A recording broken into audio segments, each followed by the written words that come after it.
This is a smaller version of what I used to own actually right here. Oh yeah. You remember that thing? I remember that thing. That was a nice sounding piece of gear.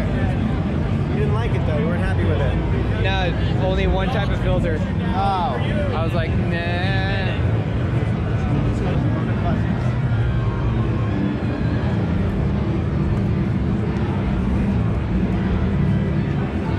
Synth for Dave.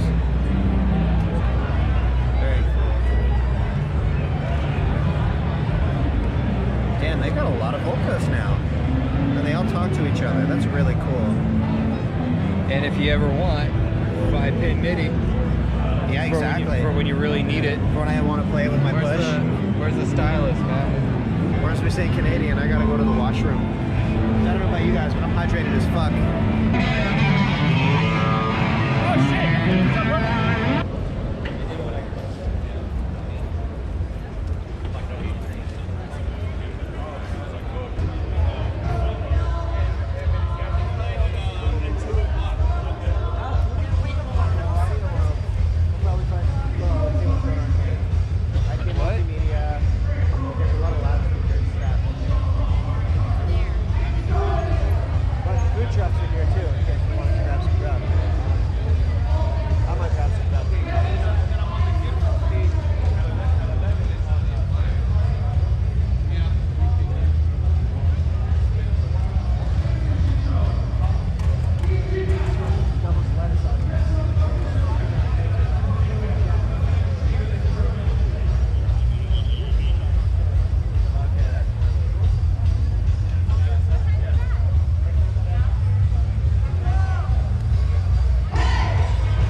Blows our touchscreen out of the water. But partly because the CL doesn't need to have that much control. Of course. I wish it did, but like it works well with the iPad app, which is fine, and that's more important anyway. Dude, it sounds really, really nice. I'm very impressed. Yeah, I like it a lot. How much do these things run? $2 grand? Ah, dude, it's not bad. Gotcha. Not bad. Wow, not bad. Every output has.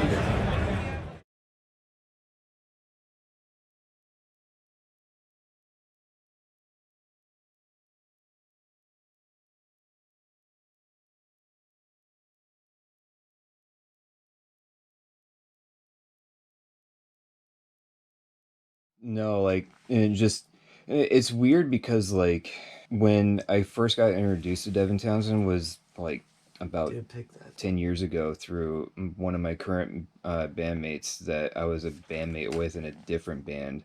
And he was like, dude, how have you not ever heard of fucking Strapping Young Lad? I'm like, what? And then he's like, have you ever heard of Devin Townsend? I'm like, no. And he's like almost about ready to like fall to his knees and just scream no, because it's like blasphemy, you know? I think you were the person that introduced me to Oh dude, yeah, Devin Townsend. probably. I mean, if you haven't heard of him before me, then you have to know him. Like, his work is phenomenal.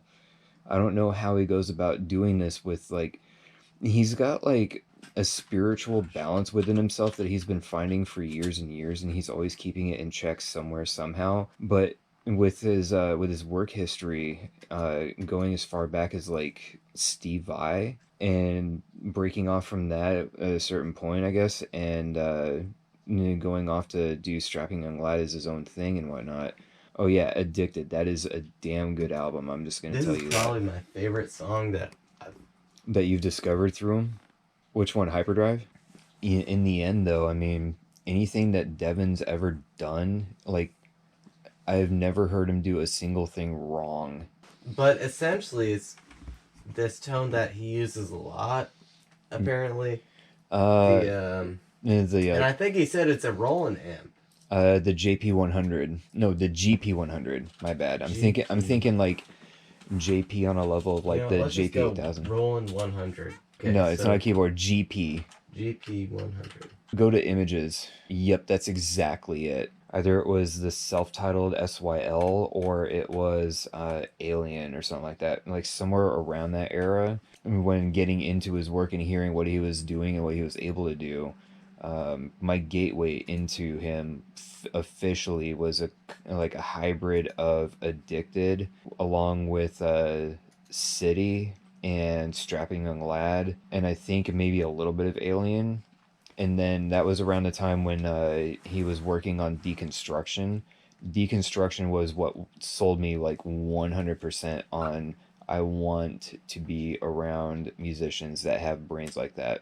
But he uses that for a variety of different things, including not only the preamp stage, but I think there's also effects that are built into it. But I think so. that's been like one of his things that's in his rig for a long period of time, and holy shit, like my bandmate Joe has been trying to kind of figure something out like that at certain points when he had I think it was like a TC electronic rack or something like that for guitar. And there was another Orchestra stuff. Yeah, it's kind of like a not so great synthesizer, but apparently There was it's like a lazy way to. That was one of the things that I was talking about, and it was interesting because he just took I don't want to say a shitty keyboard, but it was a keyboard that to him similar to him it sounded probably like what we would perceive like an old ass Casio to be, for example. Yeah, exactly. No, he plays it smart in such a way. Like he can find tones from old synthesizers or any sort of like sound source that sounds like complete and utter crap, and find a way to make it. He could run it through like 60 different effects, and somehow he always finds a way to make it sound like it was on a piece of gear that cost like $8,000 or something. Just his level of genius is impossible to rival. There's only like one person that really can get on his level. The only way that you can kind of be on that same level is if you were like batshit insane with real music theory, and you had like when doing Deconstruction, he flew out to the Czech Republic and had the Czech Philharmonic Orchestra, I believe, and had a choir to go with it, and that album was so intense that I actually a couple of times in it had to pause it and take a breather. But it was so enjoyable, and the way that he went about doing that process was kind of similar to what like film score composers would do, especially with like how many people I talk with and try to keep things organic and not step on their backs like a lot of people in Portland assume I've been trying to do with like AOD, for example. Like there's fans of American Overdose that I've met before who have basically told me, like you quit the band and now you're doing your own thing, but it's like you're using AOD's name to get somewhere because like you spent your time with them, so you're gonna find a way to try to get famous off of that. No, I'd rather do things the hard way. I've been doing music for 22 years. The last thing I want to do is step on somebody else's back and be like, I'm better than this motherfucker.